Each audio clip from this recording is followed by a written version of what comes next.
It's my pleasure to call this meeting of the Texas Commission on Environmental Quality to order. Today is October 9, 2019. The time is 9:30 a.m. With us this morning are Commissioners Emily Lindley and Bobby Janeka. Also, we're joined by our General Counsel, Mary Smith. I'm John Neerman.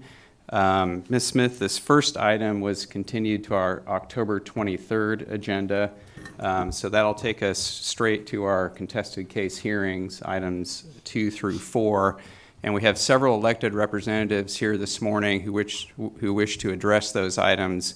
And so to the extent we can, we're going to front load their comments. And so we'll take item 2 first, then we'll skip ahead to item 4, and then we'll come back to item 3.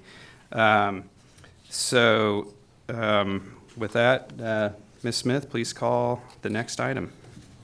Item number 2 is the application by Soto Ready Mix Incorporated for issuance of air quality standard permit for concrete batch plant registration, number 151715. The parties have been notified that the commissioners will not take oral argument but may ask questions. Those who have signed in will be noted for the record. Today, as you mentioned, Congresswoman Jackson Lee, Senator Whitmire, and Representative Johnson are in attendance and have requested to speak on the item. And as is the Commission's custom, members of Congress and the Texas Legislature may make remarks about pending contested matters before the commissioners begin their deliberations. Congresswoman Jackson Lee, good morning. Thank you for being here. I know you just arrived, but if you're ready to make comments, we can hear from you now. Very kind. I'll yield to my distinguished senator and representative, and I'll follow that. Great, thank you. Thank you for your presence. Thank you. Senator Whitmire? Good morning, and let's just make sure the light is on your microphone there. Great. Thank you. And thank you for your public service to the people of Texas.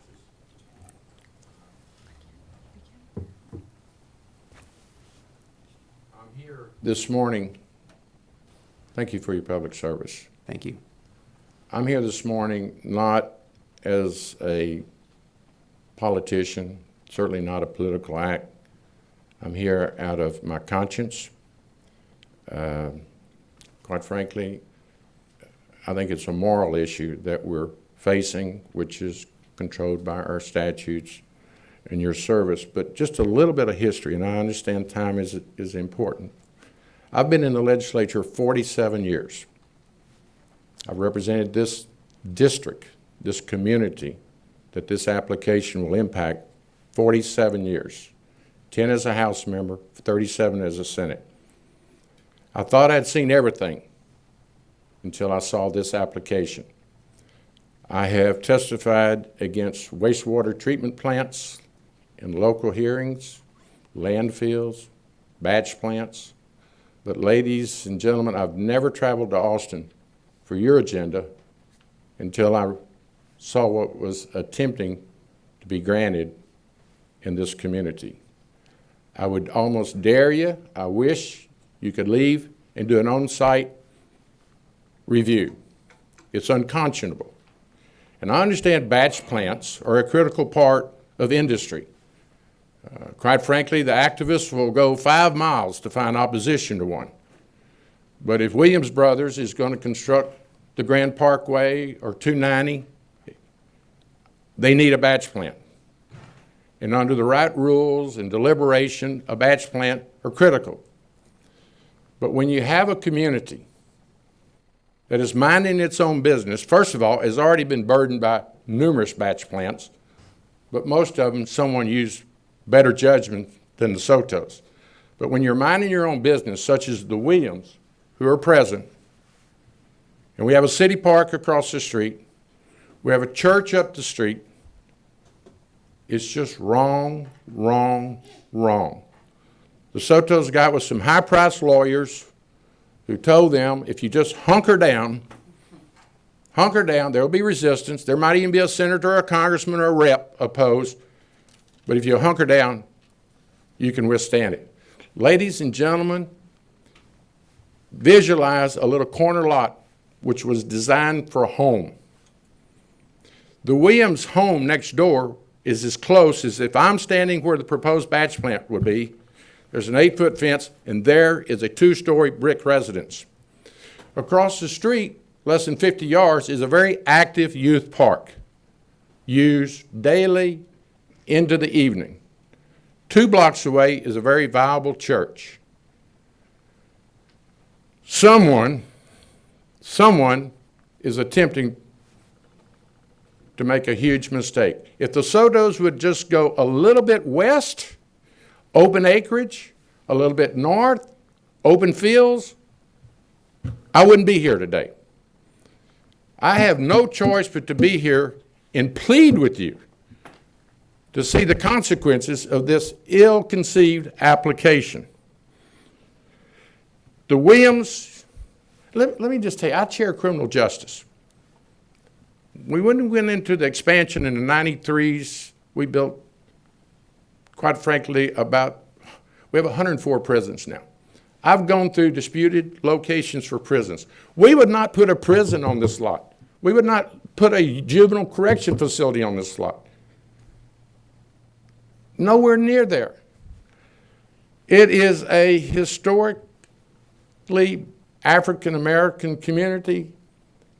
Some Hispanics are proudly moving into the community, 93% low income. Guess who's going to be the prisoners? The Williams, the church members, the young people using the park.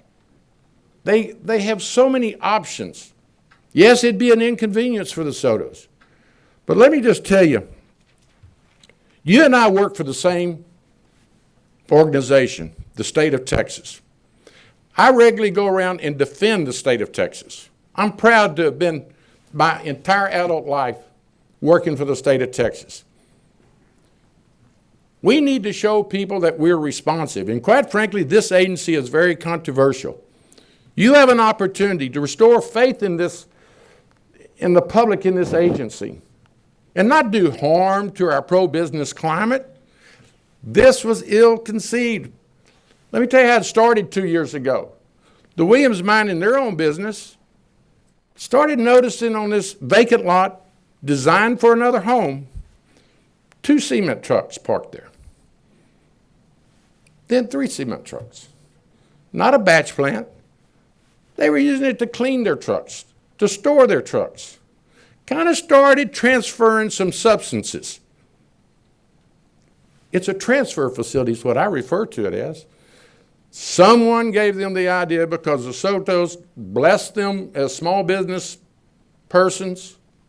They started getting a few more city contracts for sidewalks. HISD actually let them sell concrete for a school.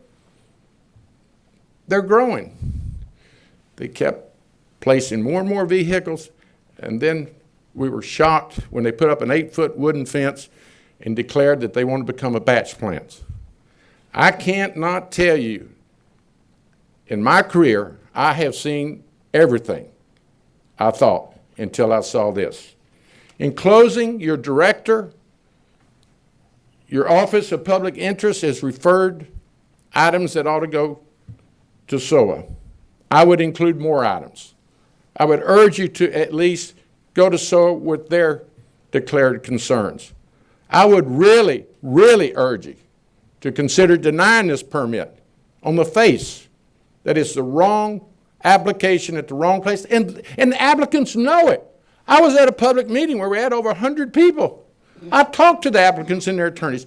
We begged them, Representative Johnson, we'll help you find a new location, an affordable lot. There's plenty still open space in Northwest Houston. Please do yourself a favor. You're hurting your industry. In closing, in researching, I noticed that this commission has never used the Civil Rights Act to the effect that it should. There are provisions because the state, your agency gets state funds, that they could use the Civil Rights Act and declare that environmental justice is before us. This is 2019. And I know it will make waves across this state. But for Ladies and gentlemen, as I remind myself, that's why we're in these positions. If you're not going to make a wave and make a difference as a public servant, why be here this morning at all? I'm going to continue to work on this. I hope the Williams get a chance to testify. I would let them stand and put a face on it. But in closing, keep in mind, they were there. Their home, they would sleep where y'all are sitting. I would be the batch plant. They were there. The park, the church. This is not driven by activists that go looking for a contestant and go 5 miles away, miles away. We wouldn't like if they went several miles away. We still would get the air quality concerns, but this is much more than air quality. This is air quality and destroying private property owned by the Williams, the enjoyment and safety of the city park, and the right for churchgoers to go and not have to compete with cement trucks. Thank you for allowing me to speak. Thank you, Senator, and thank you for your service to the state. Thank you. Representative Johnson. Johnson, thank you. Good morning. Thank you for being here. Good morning. Thank you for allowing me to speak, and let me thank my esteemed colleague and the Dean, Senator Whitmire, for his passionate words, and Congresswoman Sheila Jackson Lee for coming here to Austin to help us as we work on this. I've been also joined in spirit and in emails and letters from the mayor of the city of Houston, Mayor Sylvester Turner, who was the state representative for District 139 before I became district representative. And we've also gotten letters from all the at-large members for the city of Houston in opposition to this particular batch plant in the Acres Homes community, the Soto batch plant. But let me again thank you guys for the work that you do, because it's a tough job. You have a tough job. You got to balance business versus the community. You're talking about pro-taxes versus community health. And it's always a balancing act, because one is not going to always coincide with the other. It's not going to always meet and be a perfect harmony. But it is a balancing act that you have, and it's a very tough decision that you will make, especially in light of a city like Houston, where we don't have zoning, which allows businesses to simply buy a plot of land that may be cheap, that may be available, that doesn't have any present desire for it, and they'll say, well, let me go buy it because it's cheap and I'll put this particular batch plant or this particular manufacturing plant. All the while the community is being impacted, and it's being impacted negatively. The statistics are alarming for this particular batch plant in the Acres Homes community. As Senator Whitmire has already pointed out to you, it is in a stone's throw from a city park, the Soto Park, which is a bustling park. They have baseball teams out there with the kids, football teams. We have community meetings. The senior citizens are there. Every day the park is being utilized. We know the alarming statistics when it comes to batch plants. We know with batch plants how they have a negative effect on communities. Those negative effects of those batch plants are fine particulate matter, nitrogen oxide, carbon monoxide, and sulfur dioxide that gets into the air. There are so many different elements that say that we have to look at this thing not from a bird's eye view, but have to go down to where it is truly going to impact this neighborhood. On DeSoto Street, the street itself is not even cement. We don't have sidewalks. It's a paved overlay. It's only 2 lanes. Soto Mix and all of the other companies that are up and down DeSoto are bringing large trucks, tearing up that road. If we continue to allow these types, if the state of Texas allows this permit, we're going to continue to allow these heavy trucks, dumpsters, and 18-wheelers to come up and down those roads right in front of community neighborhoods, right in front of residents, and then certainly right in front of the park. So those are from that aspect we have to look at. How is that going to impact the future development of this particular community? We're looking at the impact of a negative impact on property values. The Williamses, who you will hear from later, their home has been depreciated by $60,000 this year alone, simply because they're next door. And so the American dream of buying a home and living in it and then passing it on to your children or simply selling it, hopefully at a profit, is gone. They're upside down on a home, their own dream home, simply because they've been there for 15, 20 years. Soto Mix come in the last couple of years and have completely plummeted their property values. So there goes their American dream. We as state of Texas, we as Texans cannot and shall not allow that. That's where that balancing act of business versus community comes into play. And we have to be very careful not to allow those types of things to happen, because we don't want to negatively impact our property values. We don't want to negatively impact our communities. Secondly, as we look at some of the health impacts, as I mentioned, carbon dioxide and sulfur dioxide, that takes place. In the city of Houston, there's been an analysis of the 911 calls. And in the Acres Homes community, we have 2 times the number of heart attacks or cardiac arrests in the Acres Homes community. We have 6 times the number of ambulance-treated asthma attacks.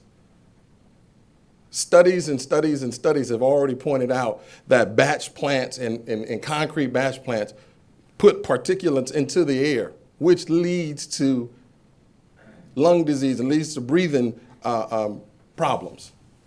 And if we're already having 6 times that number, if we as the state of Texas allows this particular company to come into this already overburdened community, you're going to see that number go from 6 times to probably 10 times because of the sheer mass of what they're going to do, how large their batch plant will be, and the number of trucks that are going to be coming in there and the amount of concrete that they'll be making. We have to be very careful with that. That's that balance, business versus community. Because if we allow this particular batch plant to come in, we're not only going to affect the neighborhoods, we're now going to affect the fire department. We're now going to affect the hospitals. That's the effect that will happen if we allow this particular batch plant to come into play. The statistics are already here. 6 times the number of asthma-related calls to the Acres Homes community in and around the Soto Mix batch plant. Now, here's some of the things that I want to point out in respect to the Soto Mix. Now, you want to give them a permit and you have an opportunity of then monitoring their permits to ensure that they're doing everything right and in order. That's the reason why they need the permit.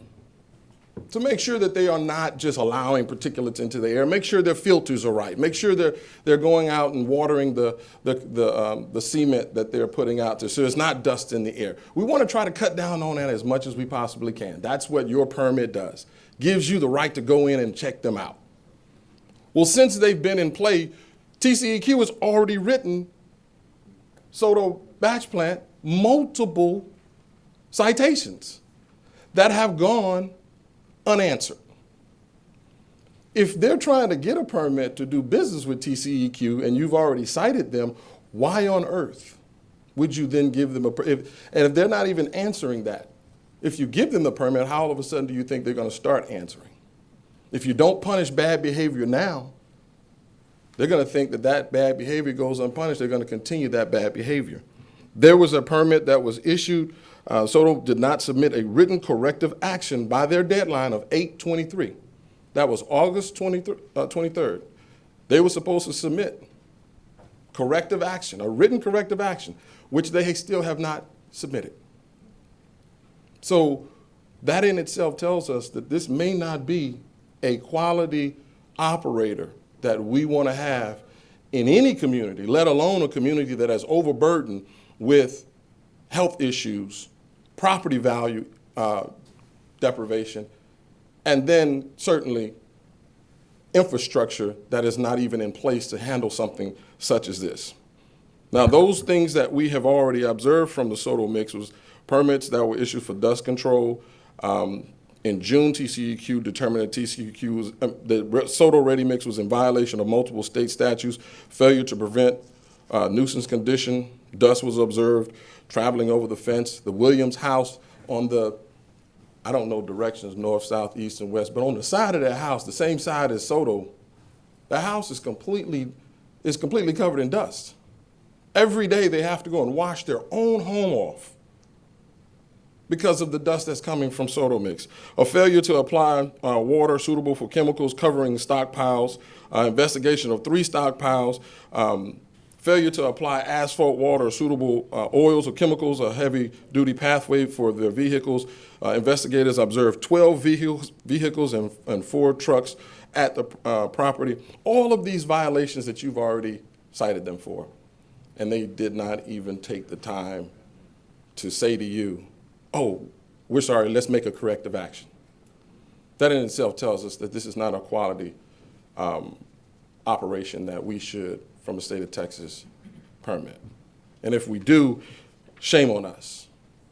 Because what we have said is we really don't care about the 6 times amount of asthma attacks in that one particular community.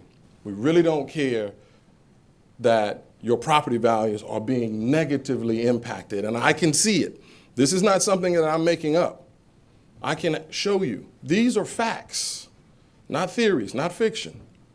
And if we allow this operator to move on and have his permit at that location, we're saying to citizens of the state of Texas, in particular the Houston area, in particular the Acres Homes community, we don't care. So we want to send a clear message that we do care about communities. We do understand the balancing act of business and community.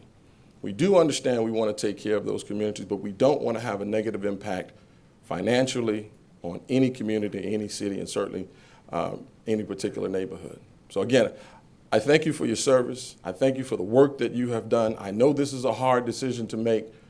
I understand the city of Houston doesn't have zoning, which allows these businesses to open, but that's why we have good people like yourself from TCEQ that can help us to protect our neighborhoods, because that's the only protection that we have at this particular time. So thank you, and I certainly hope that you will make a favorable decision to not allow a permit to be granted to Soto Ready Mix. Thank you. Thank you, Representative Johnson. I appreciate your comments, and thank you for your service. Congresswoman Jackson Lee.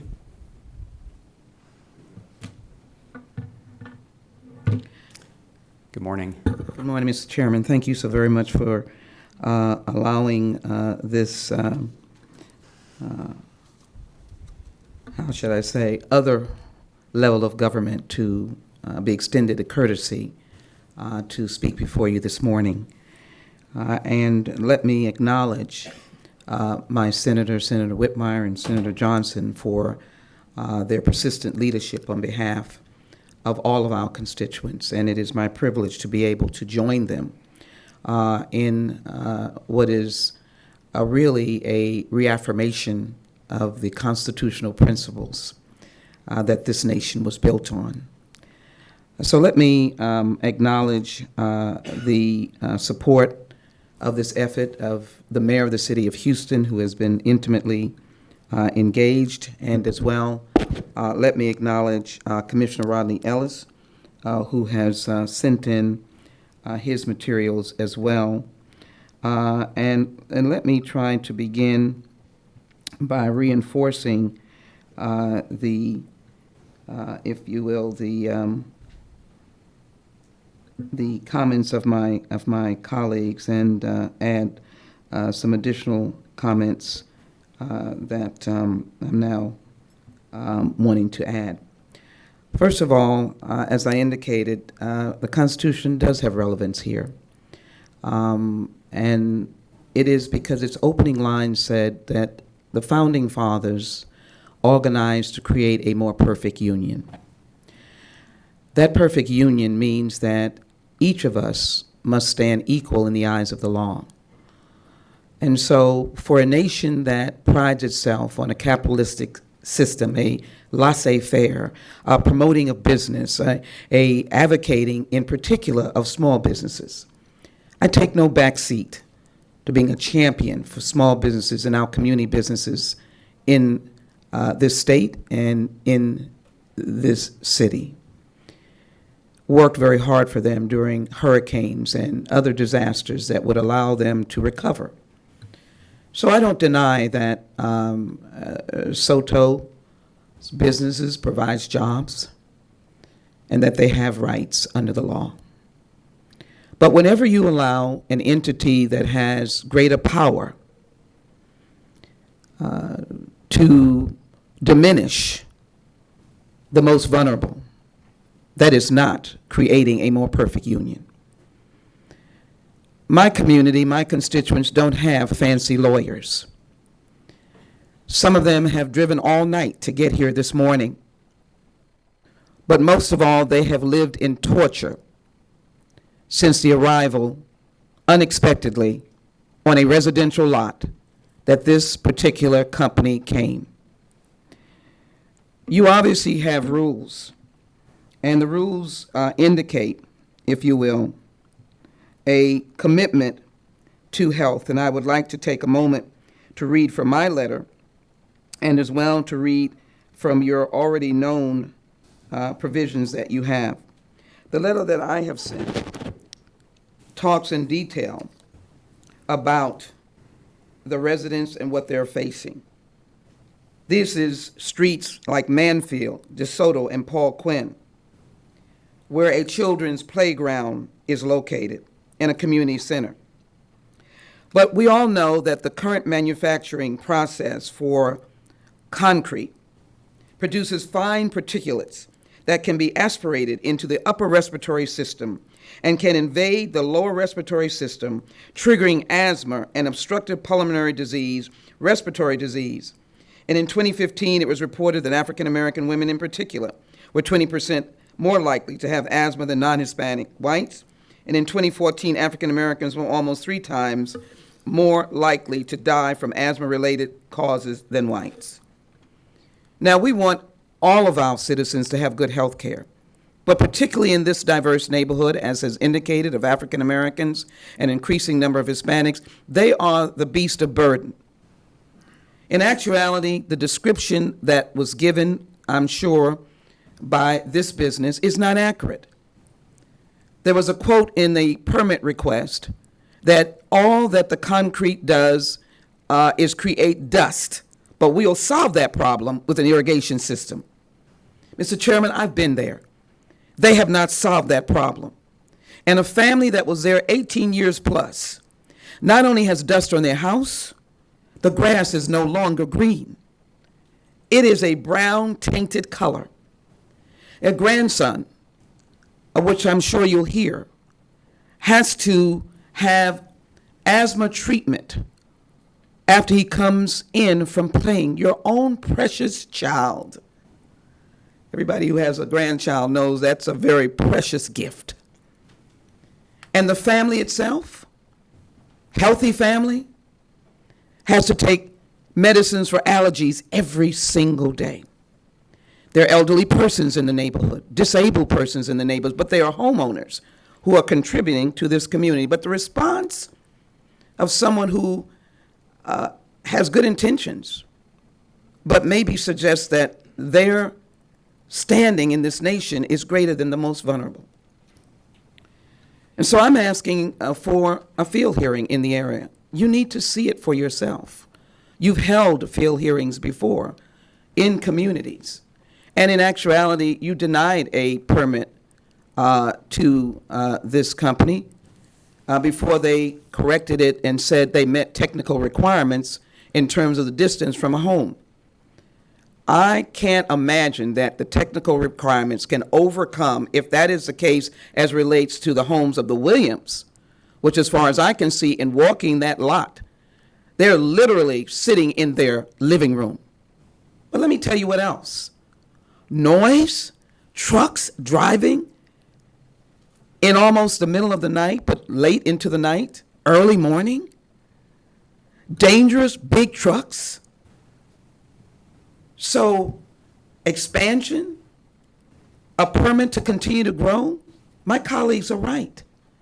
We pride ourselves in being one of the largest geographically established cities in the nation.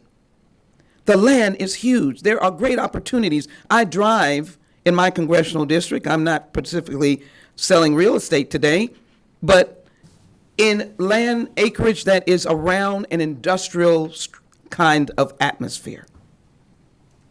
But today you're talking about a place that has denigrated a home. Home sweet home no longer lasts and no longer exists. I know that there are certain requirements. I'm glad my colleagues mentioned the civil rights construct, which I think you have the latitude to at least look at. The dominant number of these particular facilities are in Hispanic and African American communities. Don't fault the community for a governmental decision to not have zoning. They have homes and mortgages. They pay taxes. And they've gathered in an area that they call a residential area because it is homes, one after another.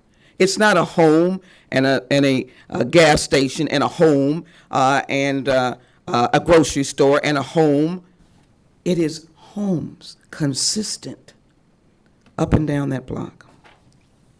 So I would ask that we look at the numbers as it relates to health care. $97 million is spent on children with asthma. I can assure you, in that neighborhood, even as there are individuals who've owned homes for a period of time, those homes, they would look to flip. Those will be young families. This will be an institution that one could never move. I'm disappointed in the fact that we have to be here at all, because it pits what is of value, business, jobs, against what is more than of value, the humanity of human beings. This is what this is about.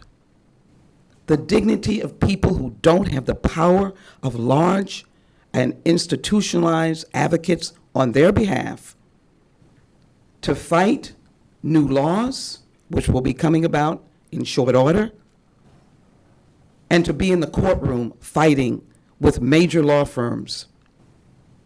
They have themselves. And the simpleness of what I believe is the foundation of this nation. Because as Americans begin to move west, if I might add a little history, a little visual, with the wagons of what many of us saw on television, was the idea of finding that precious place called home.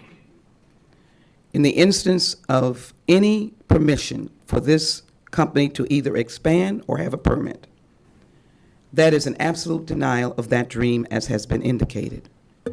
And I want to put in the record just for a moment, as I come to a summary, that for every 10,000 children, about 11 asthma hospitalizations occurred annually. Among black children, 27 asthma hospitalizations occurred, and among children aged 0 to 4 years and aged 5 to 9 years, an estimated 17 and 15 asthma hospitalizations. The cost, as I indicated, is $97 million that we spend in the state on asthma cases for children. And there were 240,000 child Medicaid beneficiaries receiving asthma care. It is about economics. And although I am not before the state health agency, I am before an agency that deals with quality of water, quality of air. And so I ask in concluding, if I can ask unanimous consent to put my letter in the record addressed to this commission. And I ask unanimous consent that associated with my letter will be information that we have received from the Texas Department of State Health Services as relates to the idea of the damage of the particulates that are part of the batch concrete. Am I allowed to submit these into the record, which I was told? Congresswoman, I was just conferring with our lawyer. I think the record is closed on this, that the commission is hearing from you and the other elected representatives this morning as a matter of courtesy, and we're not in a position to consider new evidence at this point. I can't have that put in the record at this point. I have previously submitted a letter, so I feel confident that I have written material in here, and I am going to close at this point. Thank you. I will simply add to the jurisdiction that you have, and you are concerned with a number of elements of good health and air quality.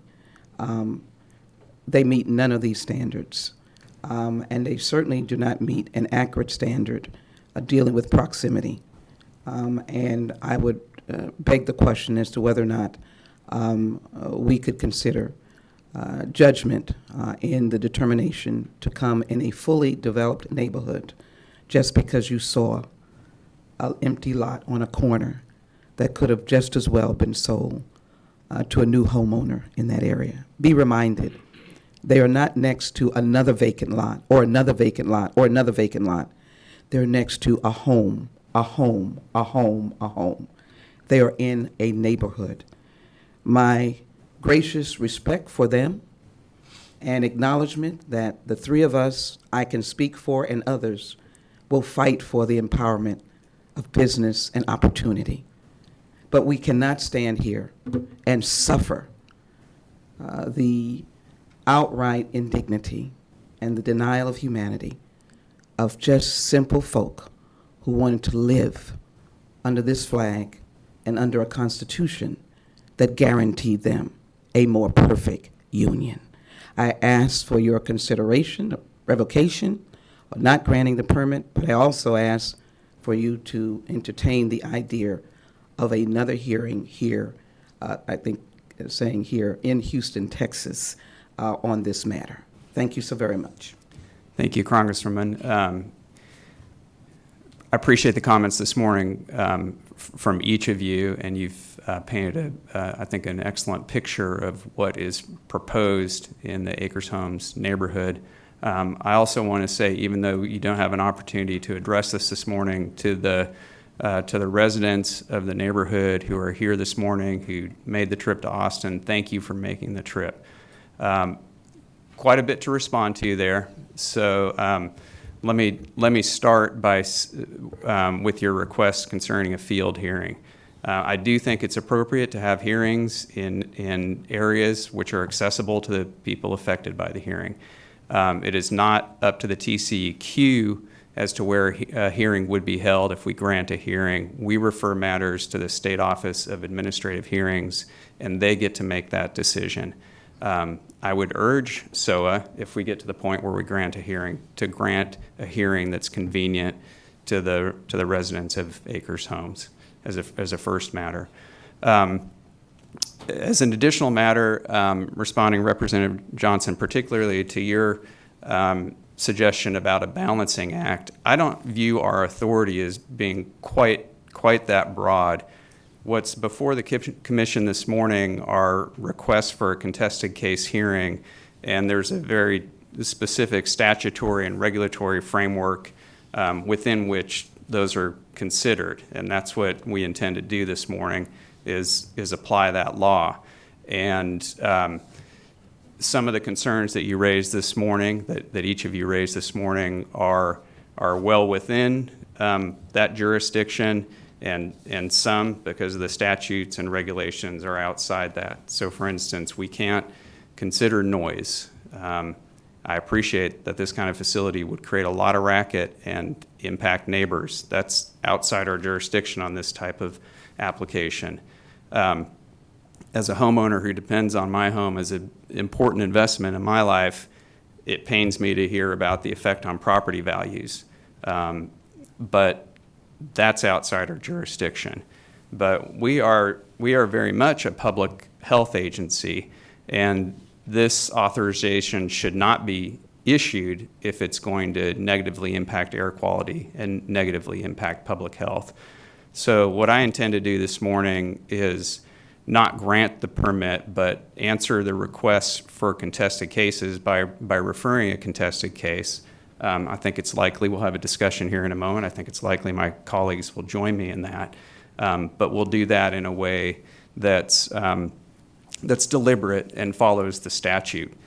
I'll get to this issue a little bit further, but you talked a lot about a community with particular sensitivities to respiratory disease, to pulmonary disease, increased incidence of asthma, of heart attacks. Those considerations are squarely in our jurisdiction because that's about public health. And I intend to propose an issue that we would refer over that would allow those arguments and that evidence to come into the hearing. Checking my notes here to see if I had any other stray thoughts. I think I'll invite my colleagues to offer any observations at this point, and then get into the legal analysis of the hearings. Commissioner Lindley, any thoughts? I think you said everything very well. I appreciate your comments.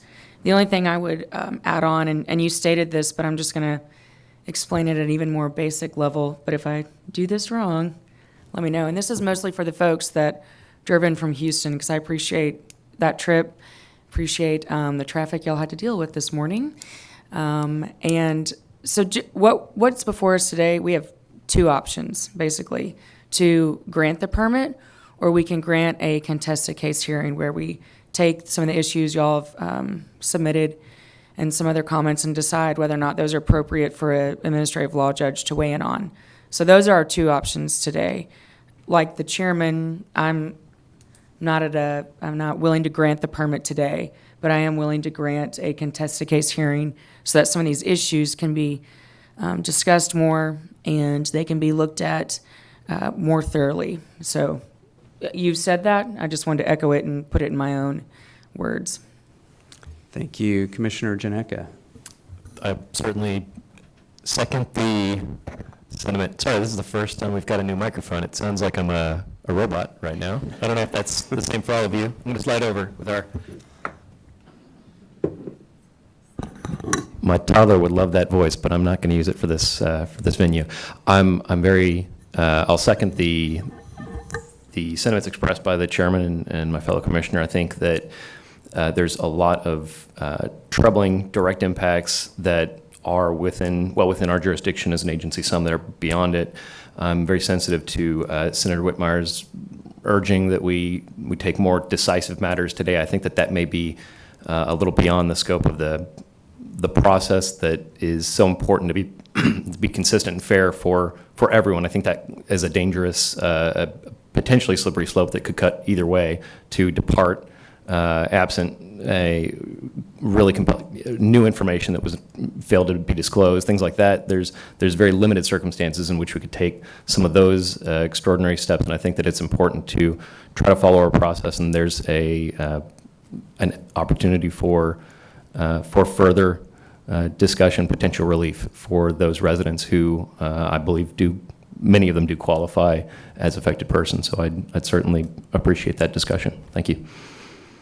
And we're going to compare notes here in just a moment on who we refer for a hearing and which issues we refer over. But I just wanted to elaborate a little bit more on what Commissioner Lindley said. The three of us meet here about every 2 weeks, and we consider requests for contested case hearings. And we probably don't do a good enough job of explaining to the audience who is new to this process what it looks like. And so just to line it out a little bit further, the analysis is really in two pieces. First, we consider among everybody who has requested a hearing, who under the law is entitled to a hearing. That's one piece of the analysis.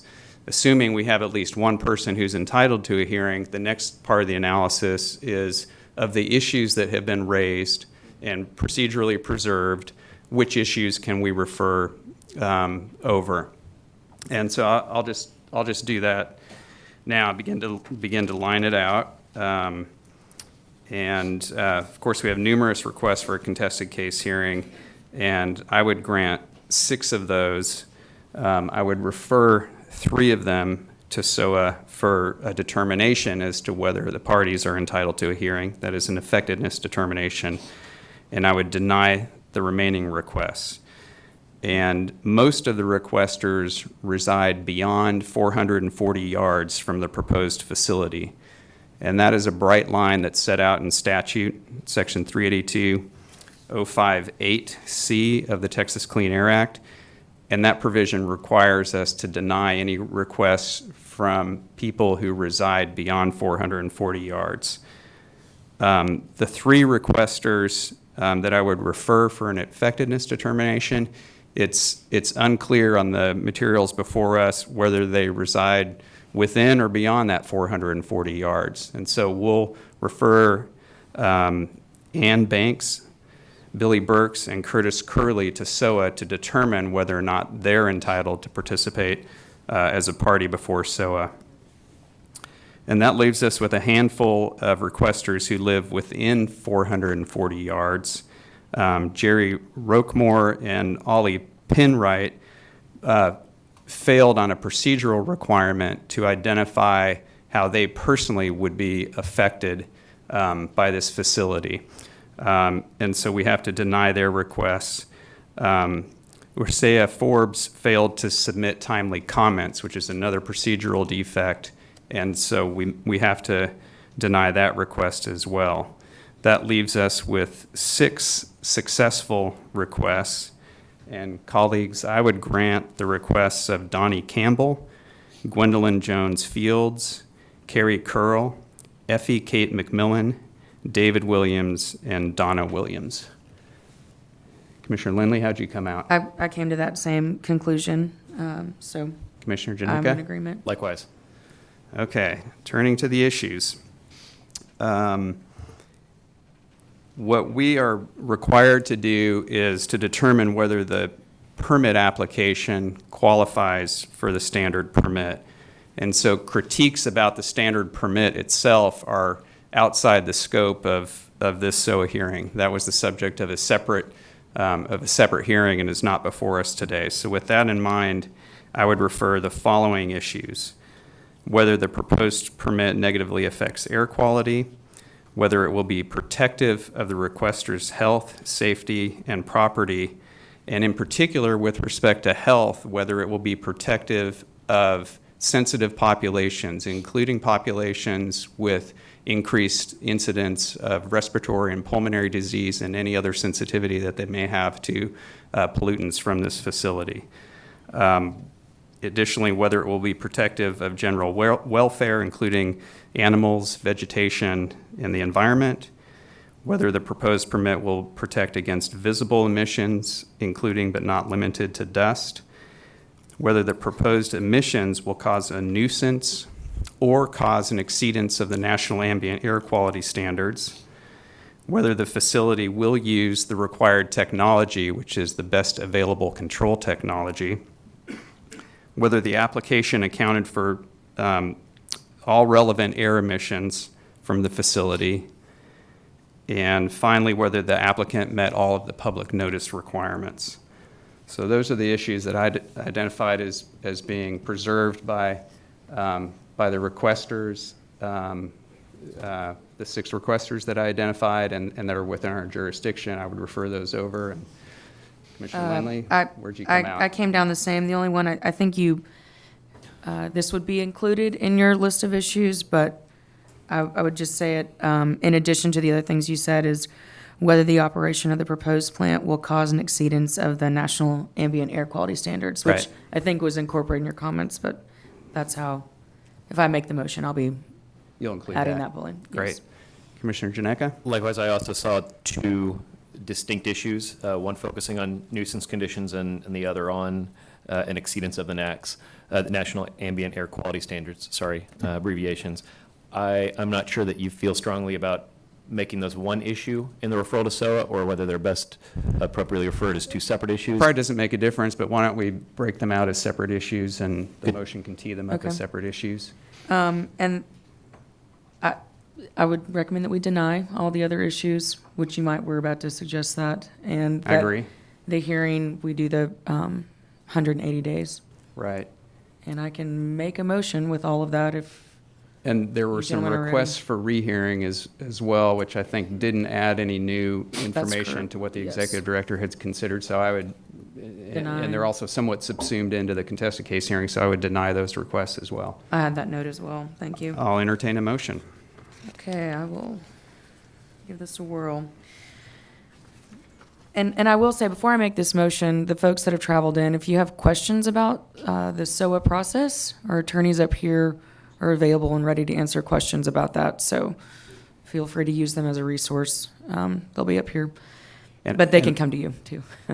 And let me just chime in with a little further explanation. Our Office of Public Interest Counsel is a great resource for the public, but I want to make clear they cannot be a lawyer for the public. They are a lawyer for the public interest. So they can describe to you how the process works, what to expect going forward, but they are not your lawyers and cannot represent you. Thanks for that. Okay. I move that we grant the hearing request of Donnie Campbell, Gwendolyn Jones Fields, Carrie Curl, Effie Kate McMillan, and David and Donna Williams, that we refer the hearing request of Ann Banks, Billy Burks, and Curtis Curley to SOA for a determination on whether they are affected persons, that we deny the remaining hearing requests and all the requests for reconsideration, that we refer the matter to SOA for a contested case hearing on the following issues. A, whether the permit will negatively affect air quality. B, whether the permit will be protective of the health and safety of the requesters and their families, including sensitive subgroups and physical property. C, whether the proposed permit will be protective of general welfare, including vegetation, animals, and the environment. D, whether the permit will be protective against dust and other visible emissions generated from the proposed plant. E, whether the proposed facility's air emissions pursuant to the concrete batch plant standard permit will cause or contribute to nuisance conditions in violation of 30 Texas Administrative Code 101.4. Whether the applicant complied with TCEQ's public notice requirements. Whether the operation of the proposed plant will cause an exceedance of the national ambient air quality standards. Whether the proposed facility will utilize best available control technology. And whether the air emissions calculations included in the application appropriately account for all applicable air emissions from the facility, that we deny the remaining issues, and that we specify the maximum duration of the hearing is 180 days from the preliminary hearing to issuance of the proposal for decision. Does that capture everything for you? Did you mention the public notice requirement? I believe I did, but I do want to move that Okay, we include. my colleagues on the bench here got that. Okay. So the motion has been made. Do I hear a second? I second the motion. The motion has been made and seconded. All those in favor say aye. Aye. Aye. The motion carries. Thank you, Congresswoman Jackson Lee. Thank you, Senator Whitmire, Representative Johnson. We appreciate you being here today.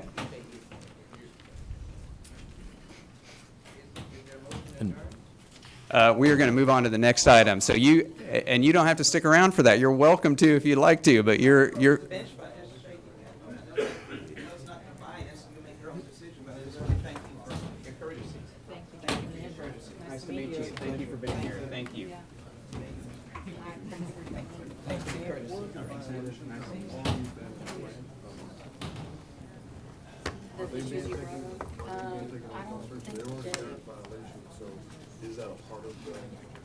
This is just the permit application. There's a little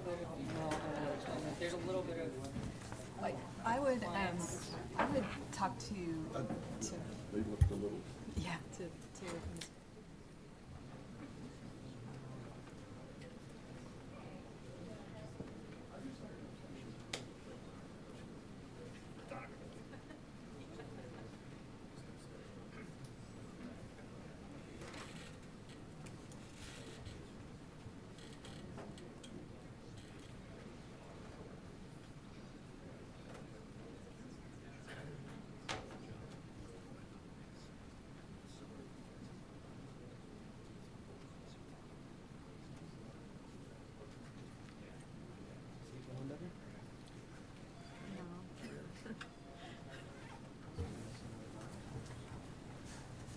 And Ms. Smith, I'll ask you to call item 4 now.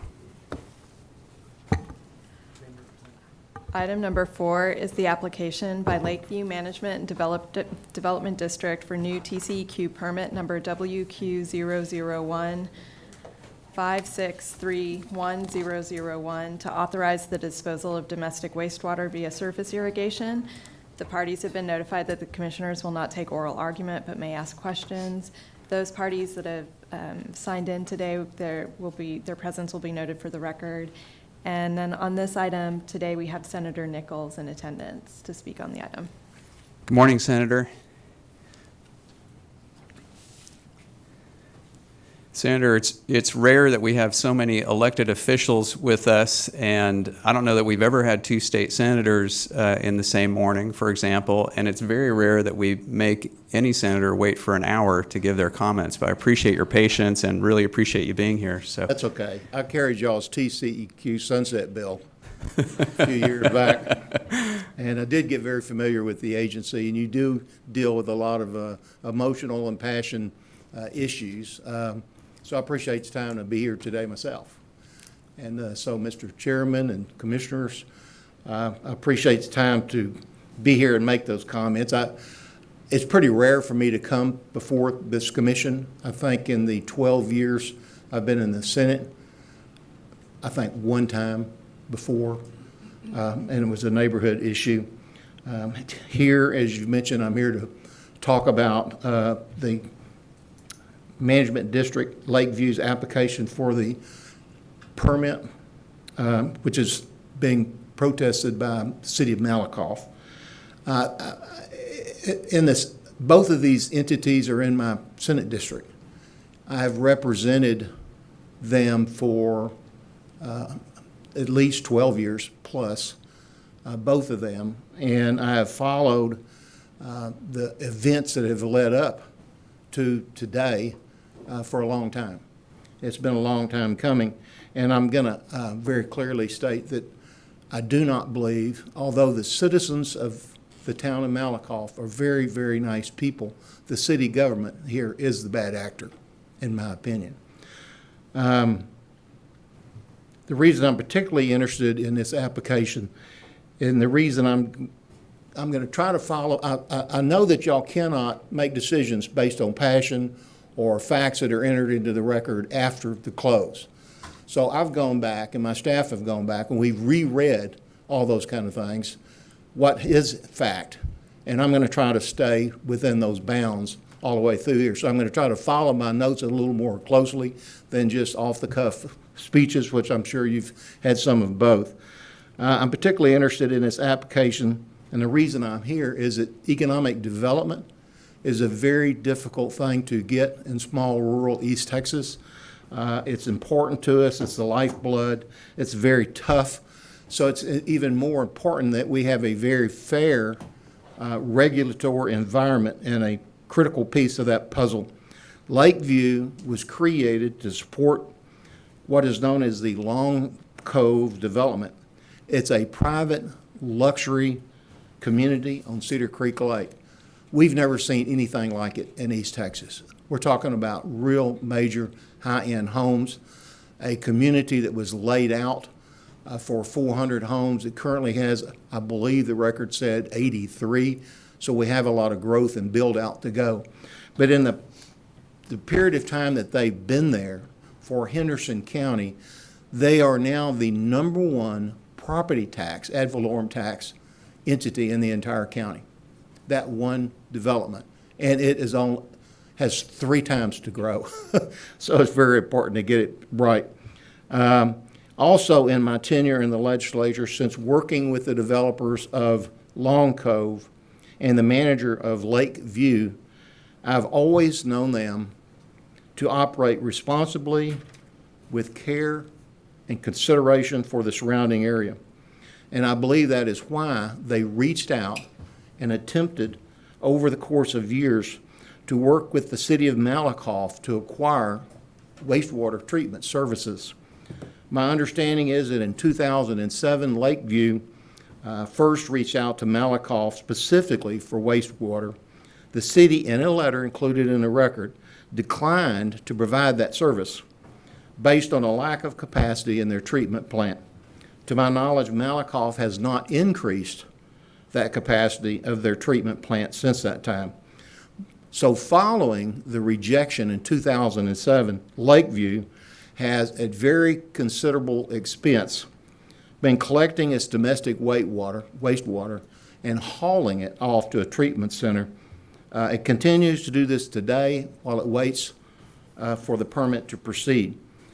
Lakeview also determined that building its own treatment plant was considerably more cost-effective than connecting to Malakoff and putting in place the necessary improvements. Further, Malakoff has rates they call out-of-city wastewater rates that are more than double the residents' rates, which would dramatically increase the cost to the residents in that development.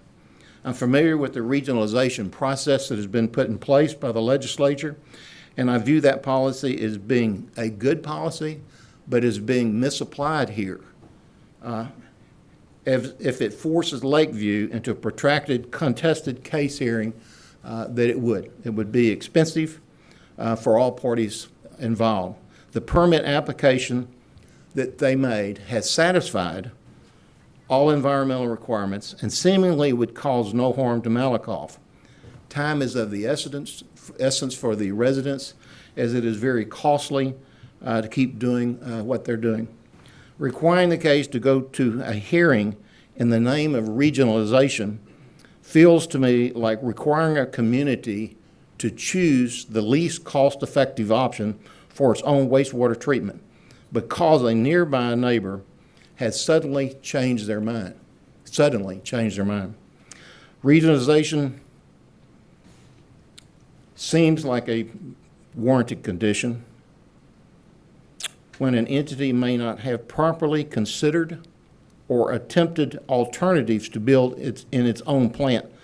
However, that is clearly not the case here.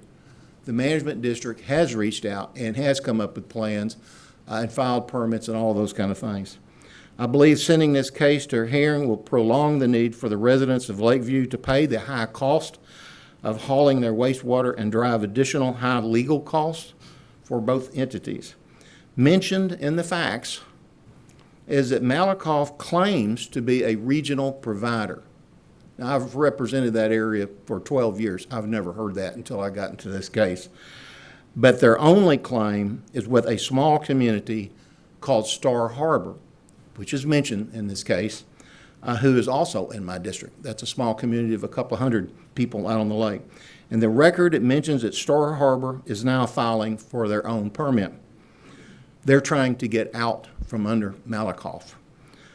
In the record, that wastewater rates are substantially higher for out-of-city residents. Also mentioned was one of the concerns that Lakeview has mentioned in their request, and that concern is that Malakoff can raise their rates at will, which is what they did to Star Harbor.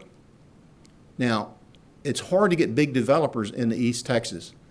And although we have a lot of space, it's a big place, the development community is a very small community.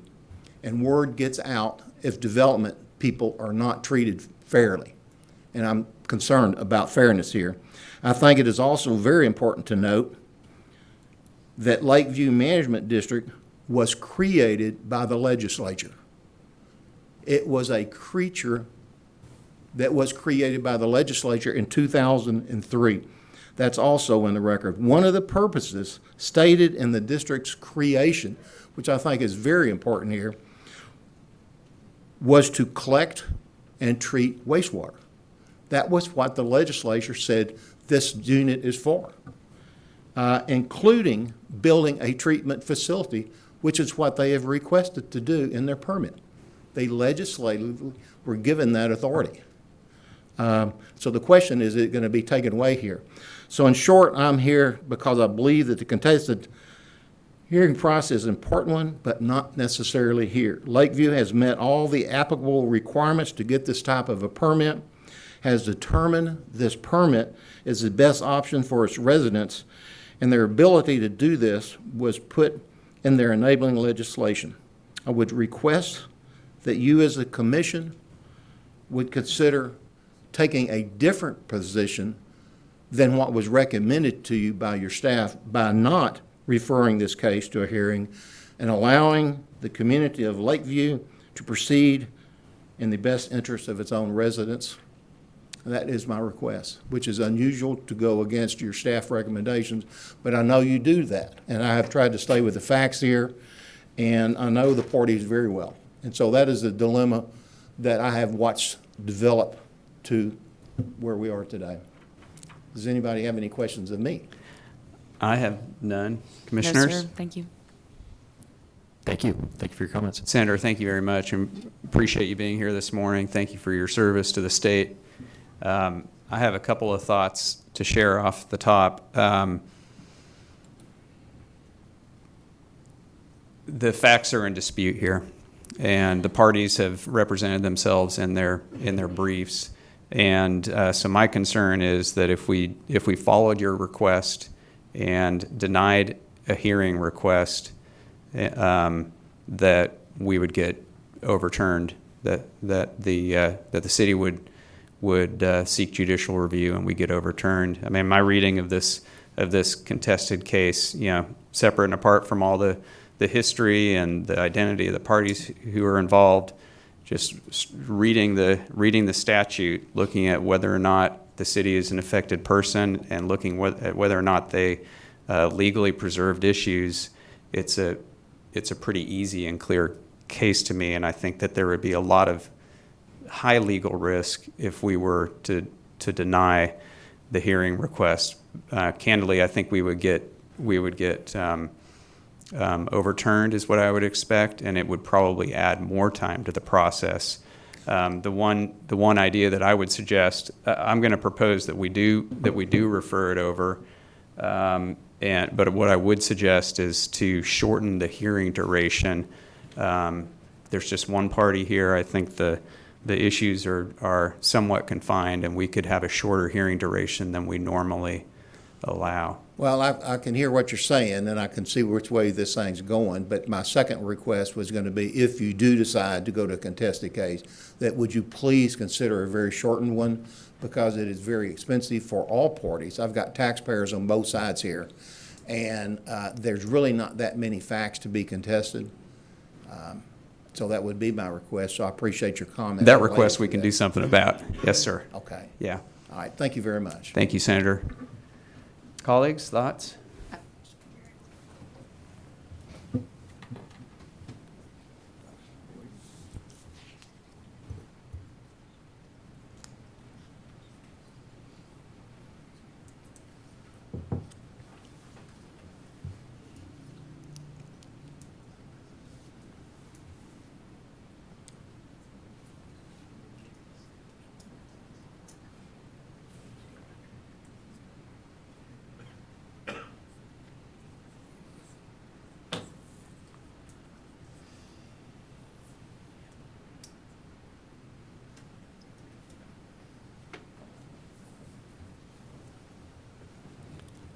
Sorry about that. Just making sure I follow the rules. One of the questions I asked was, I also was going to recommend, if we grant the hearing, that we do shorten it. And usually we shorten it to 150 days. That's kind of the shave off we do. And I was questioning whether there was any way to do any shorter. I'm not sure there is, and that would probably be out of our hands, is kind of my understanding, because SOA has 60-day notice requirements. So anyway, that's what that was about.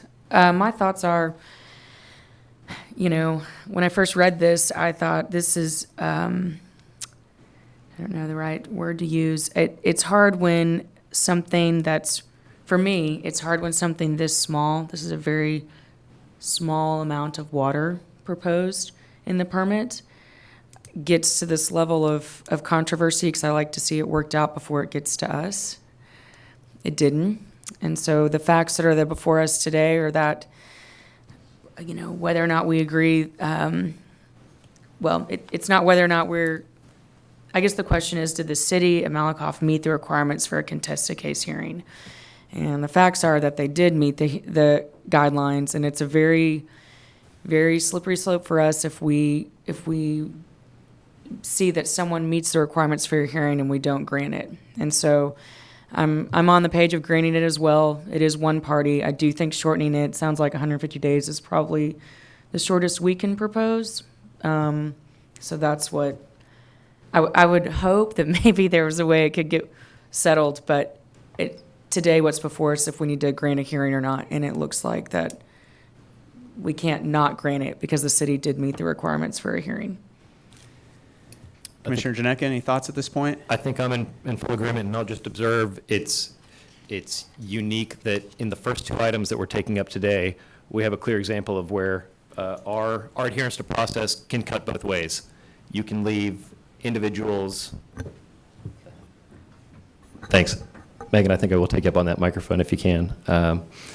We may make decisions that seem to limit the opportunities for members of the public in protest of a permitted activity being impeded or feeling that they're impaired. But conversely, a technically sophisticated protestant, I think, can clearly be entitled to relief that goes the other way, both pro-business, anti-business. I think it's instructive just to see in this two pairs of items. But I'm in agreement. Thank you.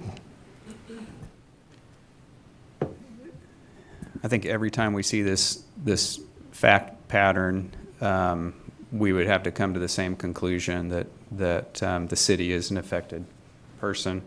As to the issues, the ones that I think are in dispute and that we need to refer are consistency with the regionalization policy, whether there's a need for the facility, whether the sewage, sludge, solids management plan and the annual cropping plan are complete, whether the nuisance odor requirements are met, whether there's buffer zone compliance, whether the application includes appropriate lab accreditation and certification, and whether tailwater and rainwater controls are appropriate. Did you guys have anything else? No, and this just include that we set the hearing duration of 150 days. Can I come back to that for a second? I think Yeah. we've had shorter hearing I mean, durations. I would be fine with that. Let me have my own sidebar. Okay, that's fine.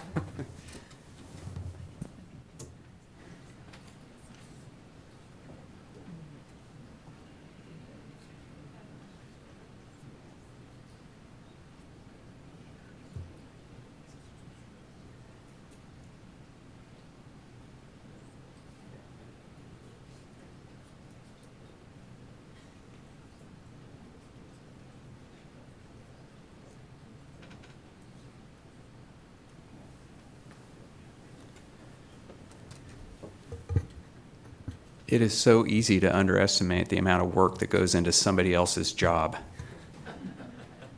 Having said that, I think we should go sooner than 150 days. I would support that. And just, pedal to the metal, What would you propose? 120 days. I'm great with that. I'm supportive of 120 days with just the caveat that as formerly working as a staffer for the governor's office covering SOA, I fully expect to get some angry phone calls and may well bear out that 120 days is not a request that they will choose to respond to us on, but I'm in support of that. Well, let's try it. Yeah, we can try. I'll entertain a motion. It doesn't matter. I have a motion or if you have one. I can make that motion. I would move that we grant the hearing request of the City of Malakoff, refer the application to SOA for a contested case hearing on the following issues: whether issuance of the draft permit is contrary to the state's regionalization policy or Texas Water Code 26.0282, whether the application demonstrates a need for the proposed facilities, whether the application contains a complete sewage, sludge, solids management plan, whether the application contains a complete annual cropping plan, whether nuisance odor abatement and control requirements have been met, whether the application contains evidence of buffer zone compliance, whether the application contains the appropriate laboratory accreditation and certification, and whether tailwater controls and rainfall run-on and runoff controls meet applicable requirements, and that we set a hearing duration of 120 days from the date of the preliminary hearing until the proposal for decision is issued. I second. The motion has been made and seconded. All those in favor say aye. Aye. The motion carries. Thank you again, Senator, for being here. And that takes us back to item 3.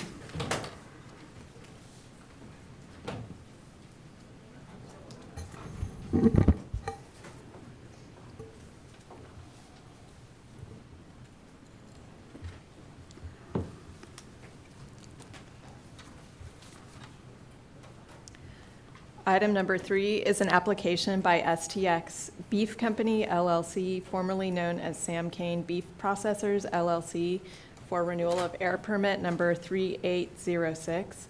The parties have been notified that the commissioners will not take oral argument but may ask question, and those that have signed in will be noted for the record. So colleagues, the Texas Clean Air Act prohibits us from granting hearings for no increase renewals such as this one. There is an exception for applicants who have an unsatisfactory compliance history, but that exception does not contemplate a look back, even in cases like the case we have here where there's a recent transfer of ownership. And because this applicant, STX, does have a satisfactory compliance history, I think that requires us to deny all of the hearing requests. Agreed? I came down the same way. Likewise. Let me add just not so much to the decision, because I think that is as clear cut as it can be, but that I do want to say that I'm sensitive to the neighbors' very legitimate concerns about past noncompliance. The executive director has attempted to address that by adding additional provisions to this authorization. STX should be on notice that the past performance of this facility is not acceptable, and I'm going to ask our Office of Compliance and Enforcement to stay on top of this facility, and I think that's the best we can do at this point. I agree. I appreciate that work the executive director did to add in those extra layers in the permit to ensure all the things that we need to ensure for the public. I'm in full agreement. While our state's laws and our agency's rules may narrowly constrain our decision today, I still think that it's important that the avenues available to the public, if there are continued instances of noncompliance, that they know that we are fully supportive of investigations getting to relief of the public in those instances. I'd second your comments, Chairman. Thank you. Thank you. I'll entertain a motion. I'll make a motion. I move that we find that there is no right to a hearing on this application pursuant to Texas Health and Safety Code 382.056G, deny all hearing requests, issue the renewal of air quality permit number 3806 to STX Beef Company LLC as recommended by the executive director, and adopt the executive director's response to comments. I'll second the motion. The motion has been made and seconded. All those in favor say aye. Aye. The motion carries.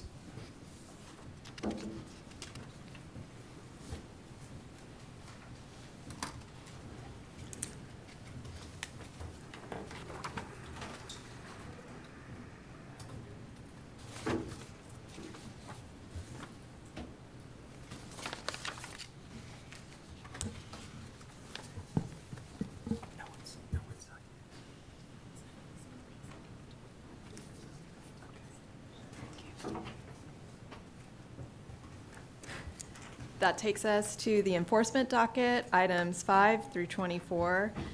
On item 25, we have an individual signed in, who indicated that they don't wish to speak. And the executive director's staff is here to present these matters. Good morning.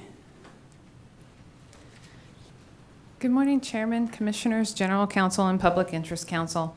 For the record, my name is Melissa Cordell of the Enforcement Division, and with me today are Brian Sinclair, also of the Enforcement Division, and Charmaine Backens and Janice Hernandez of the Litigation Division, representing the Executive Director. Pending before you are items 5 through 24. The total assessed administrative penalties are $325,547, with $55,680 deferred, $86,033 applied towards supplemental environmental projects, and $183,834 to the general revenue. We respectfully request approval of these items and are available to answer any questions you may have. Thank you. I have none. Commissioner Lindley? Just one quick question on item number 5. I'm just curious, I'm sure there's a good explanation, but on, I guess, the timing of it, from when the first, I believe is the first screening date happened to where we are now, we're looking at, over 10 years. So just curious as to how that came about. It came about, and I wish there was a good explanation. I really don't think there is. What happened was there was an order that was settled with the respondent. In the process of preparing that order for agenda, the penalty calculation was looked at again and thought to be out of line with what it should have been. And it was put aside. There were discussions at various points, and there were the past 10 years with the respondent and within the agency here about what to do about that. And we finally came to the point where we just needed, in the words of one of my colleagues, to rip the Band-Aid off and send it forward and have the commission decide whether or not it's acceptable. And so we have it before you today for your consideration. Thanks. I'm no further questions. I'm good. Commissioner Janeka? I shared Commissioner Lindley's interest on that particular item, but that I think answers some of my questions. I look forward to taking a closer look in future once this is beyond the time that we can come back and revisit it. But no questions at this time. Thank you. And Mr. I'm okay with the penalty amount. I should add that in. But sorry. Mr. McWhirter? My office reviewed these items, and we recommend issuance of the orders. Colleagues, any additional comments or questions? None for me. I move that we adopt items 5 through 24 as recommended today by the executive director. And I would second the motion. The motion has been made and seconded. All those in favor say aye. Aye. The motion carries. Thank you.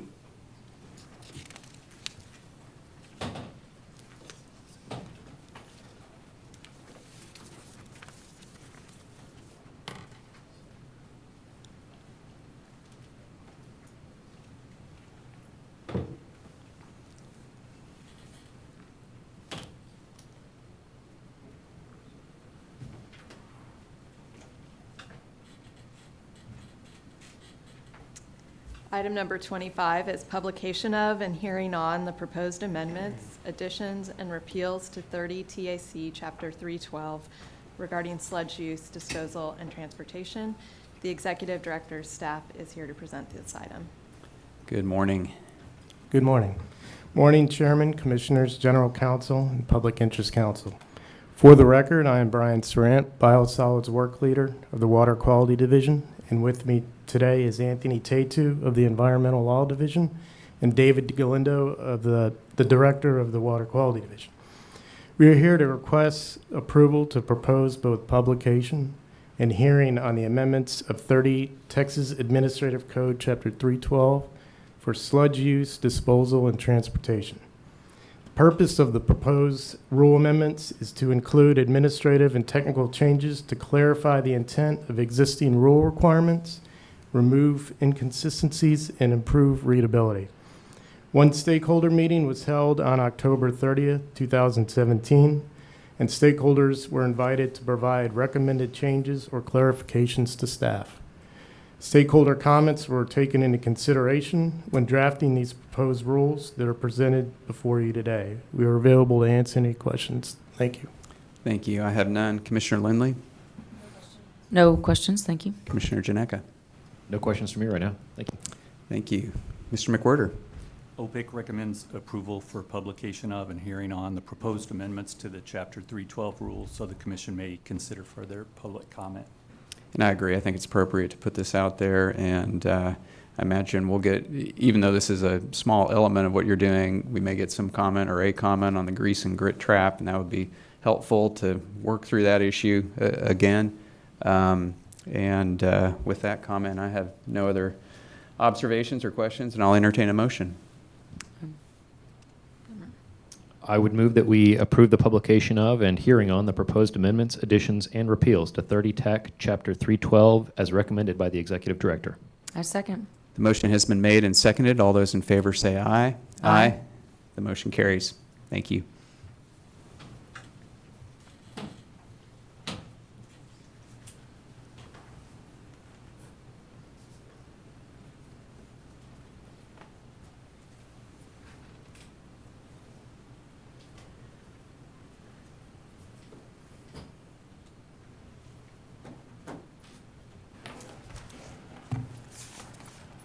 That takes us to items 26 through 31, the quadrennial rule reviews for chapters 14, 114, 290, 330, 335, and 351 of Texas Administrative Code Title 30. The Executive Director's staff is here to present the item. Good morning. Good morning, Chairman, Commissioners, General Counsel, and Public Interest Counsel. On behalf of the Executive Director, I'm Patricia Duran from the General Law Division. With me is Diane Goss from the Environmental Law Division. Pending before you are items 26 through 31, the adopted rule reviews of 30 TAC Chapters 14, 114, 290, 335, and 351. As required by Texas Government Code 2001.039, Executive Director's staff conducted rule reviews of these chapters to determine if the need for the rules within these chapters continue to exist. The proposed notices of the reviews published in the May 10, 2019 issue of the Texas Register with a 30-day comment period. No comments were received during the public comment period for these reviews. Based on the review of these chapters, the Executive Director has determined that the reasons for the rules continue to exist. Additionally, in the course of these reviews, the Executive Director determined that the following are obsolete and will be addressed in our future rulemaking action. 30 TAC Section 114.1 Definitions. The review determined that 11 of the 21 definitions within this section are no longer used in Chapter 114, and 9 of those define terms unique to programs that have been repealed from the Texas Health and Safety Code, as well as the Texas Administrative Code, specifically the Texas Alternative Fuel Fleet Program and the Mobile Emission Reduction Credit Trading Program. 30 TAC Chapter 330, Subchapter F, Analytical Quality Assurance and Quality Control. The review determined that Subchapter F expired on January 1st of 2009, therefore it's obsolete. 30 TAC Chapter 351, Subchapter D, the Lower Rio Grande Valley. The review determined that Sections 351.41 through 351.45 are obsolete because the Rio Grande Valley Pollution Control Authority, which was designated as the regional provider for this area, no longer exists, nor are there any wastewater permits issued to any of the regional systems in this regional area. In conclusion, we respectfully recommend approval of the adoption of the rules reviews of 30 TAC Chapters 14, 114, 290, 335, and 351. Additionally, staff requests authorization to make non-substantive revisions necessary to comply with Texas Register requirements. Thank you, project managers and staff attorneys available to answer any questions. Thank you. I have none. Commissioner Lindley? No questions, thank you. Commissioner Janeka? None for me, thanks. Mr. McWhorter? OPEC recommends approval of these reviews and readoption of these chapters as recommended by the Executive Director. I agree with that, along with instructions to remove the obsolete provisions sometime before the next quad review. And I'll entertain a motion. I agree. I'll make a motion that we adopt the rule reviews and readopt the rules in 30 Texas Administrative Code Chapters 14, 114, 290, 330, 335, and 351 without amendment, and direct the Executive Director to initiate a rulemaking to eliminate the obsolete sections identified by the Executive Director in 30 Texas Administrative Code Chapters 114, 330, and 351 before the next quadrennial rules reviews of those chapters. A second. The motion has been made and seconded. All those in favor say aye. Aye. The motion carries. Thank you. Item number 32 is the public comment session. We don't have anyone currently signed in to speak. So that will take us to the end of the issues posted for open session. Items 33 through 36 are for closed session, and the commission will meet in closed session in room 4222, Building F, at 11:15, as permitted by the Open Meetings Act, including Texas Government Code Sections 551.071 and 551.074, to take up and consider matters pursuant to items number 33 through 36 as posted and noticed. The time is 11 a.m. We stand in recess.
The commission met in room 4222, Building F, for closed session from 11:12 a.m. until 11:28 a.m. on items number 34 through 36 as posted in notice pursuant to the Texas Government Code, Section 551.074. No action was taken. The agenda stands adjourned. The time is 11:40.